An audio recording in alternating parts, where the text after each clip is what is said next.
I looked at the game and I thought, you know what? We are creating chances, but there are other chances that we are not creating because I feel like we walked right into their trap. Kaizer Chiefs 0, Supersport United 1 post-match analysis. Hello and welcome to Coast Nation Fan TV. I am Pelo, I am your host, and this is where fans meet and talk about Kaizer Chiefs. Amakosi Football Club. We talked about the 3 C's that Kaizer Chiefs would have to kind of apply in order for them to beat Supersport United. And the first one was keeping position, control, which is the first C, control and composure. And with regards to the control and composure part, we're able to keep the ball for most parts. So this is how Kaizer Chiefs were set up. 4, then you have these 3, and then you have these 3 up front. So that's a standard. And then we're able to rotate the ball because what would happen is that when we hit the ball, Planty goes up here, and then Dupree gets into the space. Castillo is in the space. And what would happen is that Matlo comes to the side, and it's the same thing as Usaile. Saile goes in, and then Ukwinika would push up in the shape. So, if you are wondering why did I draw these lines, so in football, there is this zone, this and this. Those are called white spaces. You have this and this. These are called half spaces. And this is the center, obviously. So Supersport United, how they set up in order to kind of let us control the ball, but just not in the dangerous areas, is they would do this. They did not bother coming out to the white spaces. They didn't. They just stayed here. So all of them were just here. In their setup, as it was a 4-2-3-1, this is the first 4, this is the second 2, and then the 3, and then the striker. They left Ochropla alone up front, but what they did is they let Chiefs control the ball. Pass the ball here, we're not going to engage. They just let Chiefs be. But the moment Chiefs plays the ball here, now the ball moves from Castillo and it moves to Hlant.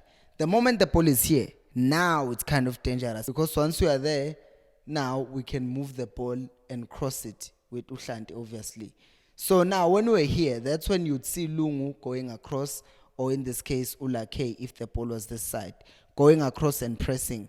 But in all of these other areas, when we had the ball, in all of these other areas where we had the ball, they didn't care. They would just let us have the ball, and they really didn't care. Because what's the point of going out to press Castillo here? Because you press Castillo, you leave space. And it worked. It worked for them. I'll be honest with that. And what would usually happen is that pass the ball back, and then we recycle the ball, we take it back to him, play it to him, play it to him, come across. Now with Matlo plays the ball to Kwinika, but somehow Matlo disappears into this area because we didn't see him that much in the game, because on the other side, Castillo, you'd see him from time to time touching the ball. But if we did succeed to beat this press by Ulunga, then what would end up happening is that we play the cross, the ball comes to Gonzalez, and here there's Usianda Kulu, there's Utulan Hlachwayo. They compete in the air. Onange would be tracking Castillo, and then it's 2v1 in the air. They just sandwich him in between them, and because of that, we're not able to do anything even with our crosses. But at any time where we're able to kind of get behind these guys is if we play the ball a bit quicker.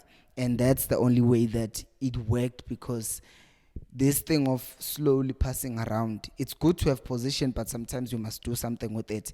And I'm not hating on the guys, because they did that at times and it kind of did work for us. So that was really, really good. And I will say this, we did control the game. We had a lot of position. We created a lot of chances.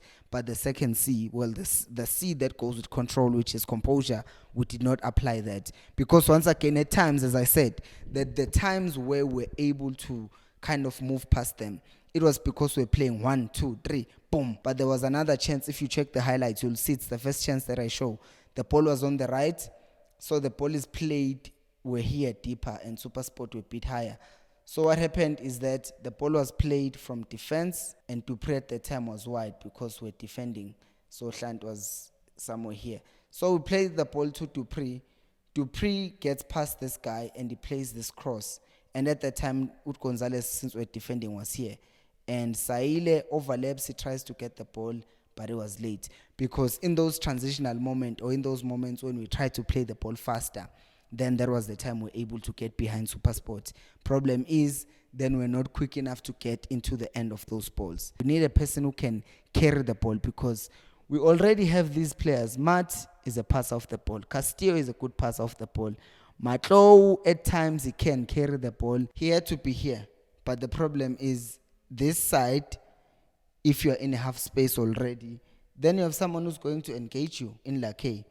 If you try to drift into midfield, Chukamanja is waiting for you. So Matlo disappeared. And I think one of the reasons why it disappeared is that I think he still needs to learn how to find space. We have the ball here on the right. And now he's here. He's not showing for the ball. And that's a problem. Because if you look around, where could he go? Because Saile is here in the space, but a movement here. But then if you do that, you are dragging this guy across to come and track you. And now, the moment it does that, you don't even need to carry the ball that long. I bounce the ball off of you, I play the ball here, and I make a run, and you play the ball to me.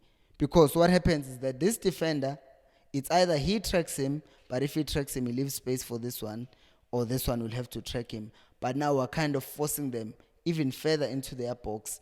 And once the ball is in their box, that's where mistakes happen. But if you're just standing here, you're not even giving me a possibility of playing the ball and bouncing it off you. And because of that, we have a problem of not being able to get into the box and create more dangerous chances. The reason why I'm saying we're going to need a ball carrier rather than a ball passer is because when we're here, usually, and then the ball is played safe to here, as I said, our eights, were also playing as kind of people who are safe for us. Because Slanty gets here and he realizes, okay, there is no way forward here because I can't play Dupree here. He's being tracked and now I'm kind of being blocked. So we play the safe pass. And when we play the safe pass, no one is pressing the person who has the ball. But if you have a player, say, so you take out Matlo, you bring on Ungobo or Ushabalala, he gets the ball in this position. What he thinks is that I'm going to go straight to him. That's what he thinks. I'm going to get the ball. I'm going to go to him. And if I dribble past this person, that means I've eliminated this person. And all of a sudden, I've created this situation where it's a 3v1. And obviously, we know Magaman will come across and try to help. But already, there is already a 3v2 just because I beat one player. So this one will have to make a decision to stay with the player who's going wide. And if he does that, he leaves this one free. So we can do the third man run because he's running from here. The ball is passed from here to here to here. And now we're inside. We're in their box. And also since this one is tracking this one, that means he's running across. That means he's pressing him, depending on how fast we're playing. But now we have these numbers, a lot of numbers in the box. And remember, Castillo also makes those late runs into the box. So if you're not tracking him and you're not tracking him, you cannot possibly track 1, 2, 3, 4, 5, 6 people in the box. It's just difficult to do that. And that's how mistakes end up happening. And that's how teams end up scoring. But since we're playing it safe here and rotating the ball back, then what ended up happening, we're making the job for Supersport United much easier than they were supposed to be. What did you think of the game? Let me know down in the comment section below. Thank you so much for watching. And until next time, remember, equals Alpelumoya.